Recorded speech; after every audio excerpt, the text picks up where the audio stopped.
இந்த சிறப்புமிக்க இந்த மாநாட்டின் மத்தியில் தலைவராக வீற்றிருக்கிறவர்களுக்கு மனமார்ந்த நன்றி. நான் முதல் முறையாக அநேக திருச்சபைகளுடைய பொதுமக்கள் மத்தியில் பிரசங்கத்தை கடந்து அரசியல் பேசும்படியாக எடுத்துக்கொள்ளப்பட்ட முதல் தளம் இது. ஒரு திருநங்கையாக கிறிஸ்தவ நல அமைப்பினுடைய நம்முடைய நலனுக்காக பேச வாயை திறந்திருக்கிறேன்.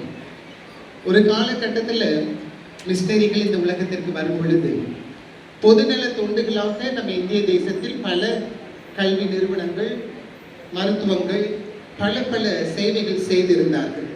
ஆனால் இன்னைக்கு இருக்கிற சூழ்நிலை கிறிஸ்தவ நல அமைப்பின் கோரிக்கைகளை நம்ம என்ன செய்ய வேண்டியதா இருக்கு.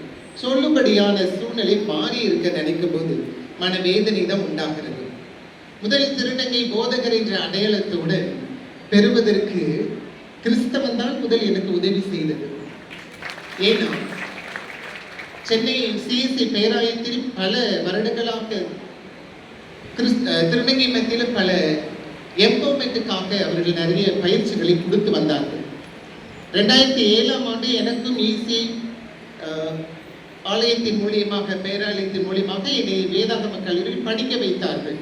பாருங்க, நம்மளுடைய கிறிஸ்தவம் நலிந்து போய் இருக்கிற திருநங்கைகளுக்கு அரசியல் ஏறெடுப்பதற்கு முன்கூட்டியே அவருடைய வாழ்வுக்காகவும் அவருடைய கல்விக்காகவும் இன்றைய காலகட்டத்தில் திருநங்கை ஆகிய மக்களுக்கு நிறைய தொண்டுகளை செய்தார்கள் என்பதை அந்த இடத்துல பதிவு செய்ய நான் முழு மூச்சுடன் நான் கடமைப்பட்டு இருக்கிறேன்.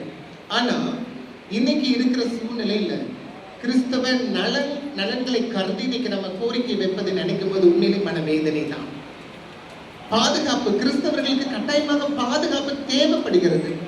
இன்னைக்கு ஒரு தெருவில் போய் நின்று கிறிஸ்தவர்கள் என்று சொன்னாலே இன்னைக்கு எப்படி பார்க்கிறார்கள்? வேற்றுமையாக பார்க்கிறார்கள்.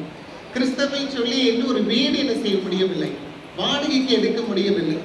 கிறிஸ்தவர்கள் எனக்கு ஞாயிற்றுக்கிழமை லீவு தாருங்கள் என்றால் கிடைப்பதும் இல்லை.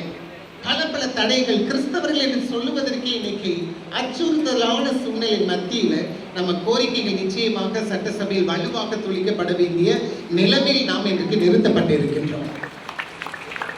ஆனா பாருங்க, இன்னைக்கு பல தலைவர்களை நான் பார்க்கிறேன். ஆனால் கிறிஸ்தவத்திற்காக பேசப்படுகிற தலைவர்கள் இன்னைக்கு இல்லை. ஆனால் இன்னைக்கு முதல் முறையாக நான் பார்க்கின்றேன், ஐயாவுடைய அணியின் கீழாக, தலைமையின் கீழாக இந்த கிறிஸ்தவத்தின் கோரிக்கைகள் சட்டசபைகளிலும் பாராளுமன்றத்திலும் வெகுவாய் ஆழமாக ஒழிக்கப்பட வேண்டும். எங்களை போல இருக்கிற நலிந்த மக்களுடைய வாழ்வுரிமையும் அந்த சட்டசபையில் பேசப்பட வேண்டும் என்று சொல்லி உங்களை நான் வேண்டிக் கொள்கிறேன். வாய்ப்பு தந்தமைக்கு எல்லோருக்கும் மனமார்ந்த நன்றி.